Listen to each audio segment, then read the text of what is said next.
He was known by many labels: a chef, a gardener, a seemingly ordinary man. But beneath the surface lay a chilling truth. Hadden Clark was also a serial killer.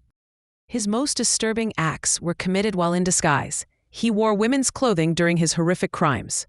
This duality defined his public and private personas. This led to the infamous nickname. He became known as the Transvestite Cannibal, a name that captured the grotesque nature of his deeds. Please like and subscribe if you're new to the channel. Hadden Clark was born on July 31, 1952. His birthplace was Troy, New York. His life began amidst turmoil. He grew up in a deeply dysfunctional family. His parents were violent, alcoholic, and abusive. This created a volatile home environment. Family instability marked his childhood. They wandered across states like Connecticut and New Jersey. There was no sense of permanence or safety. His father subjected him to mistreatment. The specifics are unclear, but the impact was profound. It contributed to his damaged psyche. His mother's actions were particularly damaging. She dressed him in girls' clothes. When drunk, she would call him Kristen. This early experience fostered a fascination. He found pleasure in wearing women's clothing. This would become a significant part of his later life and crimes. A dark shadow loomed from his older brother. His brother was convicted of a heinous crime. He murdered, dismembered, and ate his girlfriend. His brother received a life sentence. This family history hinted at a disturbing predisposition. It suggested a potential for extreme violence within the family line. Clark's perversions began early. They started with the abuse of animals. This is a common precursor to human violence. He engaged in the torture, murder, and decapitation of animals.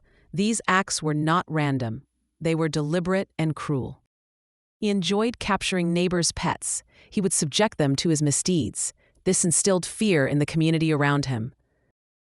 These acts instilled terror in those close to him. His behavior was alarming. It was a clear warning sign of escalating aggression. He reacted violently to confrontation. Any challenge was met with aggression. He would respond with blows, threats, and insults. This pattern of behavior was deeply ingrained. It showed an inability to handle conflict constructively. His default was aggression and intimidation. Despite his issues, he enrolled in training. He attended the Culinary Institute of America. This is a prestigious institution. Here he discovered a skill. He was adept with a knife. This skill would later be used for horrific purposes. His behavior remained disruptive. He was involved in numerous insurrectionist incidents. These were acts of sabotage and defiance. One incident involved urinating in tomato sauce. This showed a contempt for hygiene and authority. It was a sign of his bizarre tendencies. He attempted to work in the food industry. This spanned from 1974 to 1983. He tried to maintain a normal career. He was dismissed from dozens of restaurants. His bizarre behavior made him unemployable. No establishment could tolerate his actions. His strange behavior included drinking blood. He would drink blood from raw meat. This was deeply unsettling to his colleagues. He also talked about alleged murders. He claimed to have committed them using fish bait. These were early disturbing fantasies or confessions. Clark enlisted in the United States Navy. He served as a cook. This was another attempt at structure and employment. He was scorned by his fellow soldiers. His behavior set him apart. He did not fit in with the military environment. He was ridiculed and physically assaulted. This was due to him wearing women's underwear. His cross-dressing tendencies were discovered. He suffered a concussion from a brutal assault. This incident highlighted the difficulties he faced. It also showed the violence directed at him. The Army Medical Service reviewed his case. They conducted a psychological evaluation. This was necessary due to his behavior and the assault. He received a permanent discharge in 1985. The diagnosis was paranoid schizophrenia. This explained much of his erratic behavior. The diagnosis included specific delusions. He suffered from grandiose and persecutory delusions. He believed he was important and that others were trying to harm him. He was considered potentially dangerous to himself. This was noted in his discharge papers. It was a formal recognition of his instability. After his discharge, he sought help. He went to his brother Jeff in Silver Spring, Maryland. He hoped for support. He rented a room in Jeff's home. This provided temporary shelter. It was an attempt to rebuild his life. His relationship with Jeff was not smooth. His behavior continued to cause problems. Living together proved difficult. He was caught masturbating. This occurred in front of Jeff's young children. It was a deeply disturbing incident. He was immediately kicked out of Jeff's house. This ended his attempt at living with family. He was once again adrift. He was arrested for stealing women's lingerie. He stole it for his own use. This was another manifestation of his cross-dressing. His mental health deteriorated considerably. This occurred over the next 5 years after 1986. He spiraled further downwards. He had problems with acquaintances and landlords. His behavior made it impossible to maintain relationships or housing. He alienated everyone he encountered. Incidents with landlords were particularly bizarre. He would hide fish heads in walls. He set booby traps for people. He also killed cats belonging to others. These acts were malicious and destructive. They showed a pattern of cruelty. He was arrested and found guilty of property destruction in 1988. This was a consequence of his actions. However, the penalty was light. He was arrested again in 1988, this time for speeding and illegal weapons possession. He was accumulating a criminal record. Neither conviction resulted in significant prison time. The legal system seemed unable to contain him. He was repeatedly released. He was arrested again in 1989. This was for unusual thefts. He committed about 15 such crimes. His method was specific. He attended churches dressed as a woman. He would steal purses and coats from women's locker rooms. Police seized dozens of items upon arrest. They found clothing and purses. This confirmed his method and motivation. He was imprisoned for 45 days. This was for the church thefts. It was another brief period of incarceration. The first known murder occurred on May 31, 1986. It was in the afternoon. This marked a terrifying escalation. The victim was 6-year-old Michelle Dorr. She was a friend of his niece. This connection made the crime even more disturbing. He lured her into the house. He used false pretenses. He exploited her trust and innocence. He stabbed her multiple times. The wounds were in her back, throat, and chest. He used a 12-inch knife. He attempted to rape McKelly. This added another layer of depravity to the crime. His motives were complex and horrific.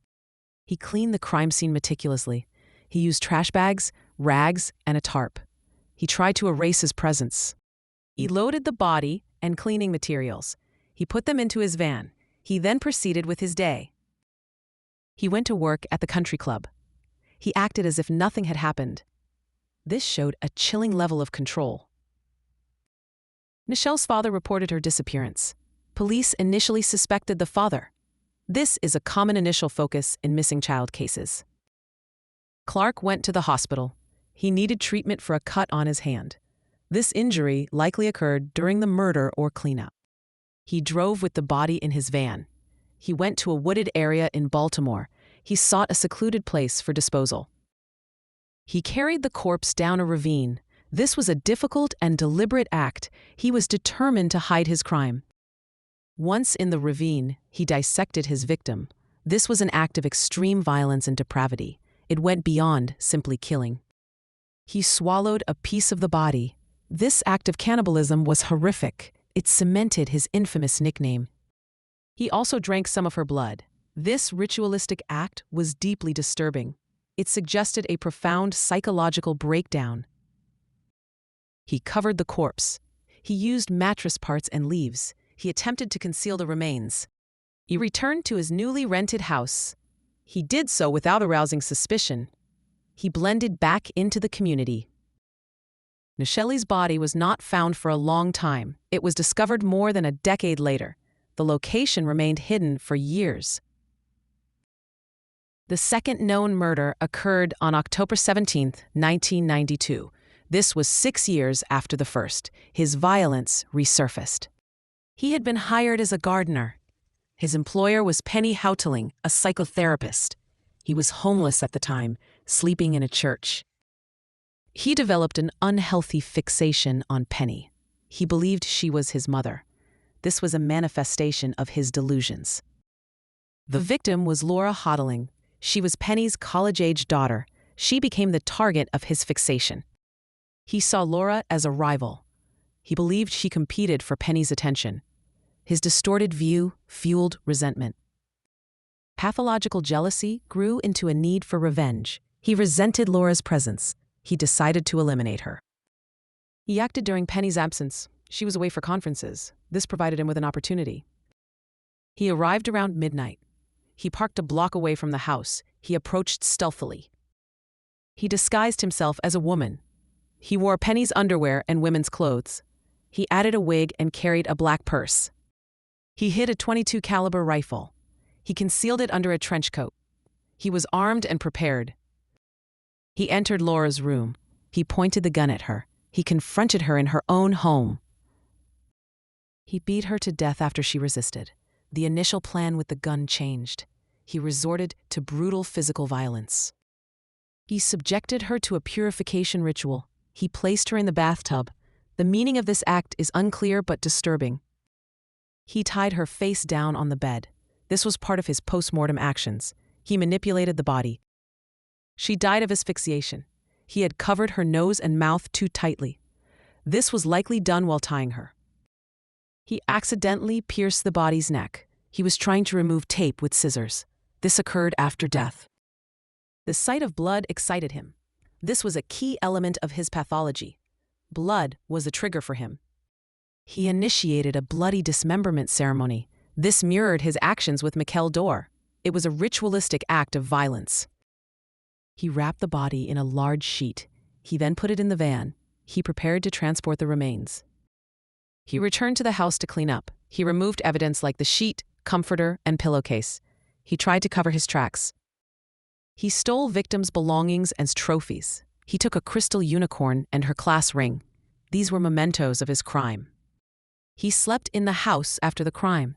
This showed a chilling lack of remorse or fear. He was comfortable in the scene of his violence. He fled the next morning around 8 a.m. He was still dressed as a woman. He left the scene in disguise. He was witnessed by Sarah. She was waiting for the school bus. This witness sighting would be crucial. He drove to I-270. He found a location to dispose of the body. He sought another secluded spot. He dug a shallow trench. He then buried the body. He attempted to conceal the remains underground. He covered the body with dirt and leaves. This was a rudimentary burial. He hoped it would remain hidden. He stored the bloody clothes. He put them in a rented storage unit. He kept the evidence of his crime. He then returned to Bethesda. He resumed his life as if nothing had happened. He waited to see if he would be caught. Laura's boss reported her missing. She did not show up for work. This initiated the search. Relatives and authorities began the search. They tried to locate Laura. The investigation commenced. Penny mentioned the gardener. She provided his description. This immediately drew police attention to Haddon Clark. Police linked Haddon Clark. They connected him to Mikel Dor's disappearance. His name was already associated with the missing child case. He was summoned to the police station. Authorities requested a statement. They wanted to question him about Laura. On the way, he disposed of evidence. He discarded bloody clothes and a pillowcase. He threw them near a church. His alibi did not hold up. It failed for the time of Laura's disappearance. Police found inconsistencies in his story. A police canine unit was deployed. They found the pillowcase and clothing. They were located near the church where he dumped them. A single bloody footprint was found. It was on the pillowcase. This was a critical piece of forensic evidence. Investigators confronted him. They sought a confession. They presented the evidence they had found. He broke down and admitted guilt. He confessed to Laura's murder. The pressure of the investigation was too much. Lab analysis confirmed the footprint. The bloody print was Haddon's. The forensic evidence matched his confession. In 1993, he was sentenced. The court gave him 30 years. This was for the second-degree murder of Laura Hoteling. Laura's body was recovered before the trial. This was based on his advice to authorities. He led them to the burial site. He received a new 30-year sentence later. This was after confessing Michelle Dorr's murder. He told his cellmate about the crime. He led authorities to Michelle Dorr's body. This occurred in January 2000. It was nearly 14 years after the murder. He made further claims to FBI agents. He stated he had killed around 20 other young girls. This suggested a much larger victim count. Investigators accepted these statements as valid. They believed he was telling the truth. The scope of his potential crimes expanded dramatically. Extensive searches were conducted. They searched in Massachusetts, Connecticut, New Jersey, and Pennsylvania. These were areas where he had lived or traveled. The searches were fruitless. No further victims were found. This raised questions about the validity of his claims. Experts suggest possible explanations. The passage of time could explain the lack of findings. Nature could have obscured or destroyed remains. However, the possibility remains. He may have killed more victims. His claims, though unproven, add a chilling dimension to his story. The story of Hadden Clark is chilling. It is the account of a man with severe psychological issues. His mental state was deeply disturbed. These issues combined with a penchant for violence. He had a history of aggression and cruelty. This escalated over time. His cross-dressing was also a factor. It was intertwined with his violent acts. He committed his most heinous crimes while disguised. This combination led to unspeakable acts. He murdered, dissected, and consumed his victims. His crimes were horrific and depraved. Hadden Clark remains a subject of study. His case highlights the complexities of violent offenders. It serves as a stark warning about the potential for evil.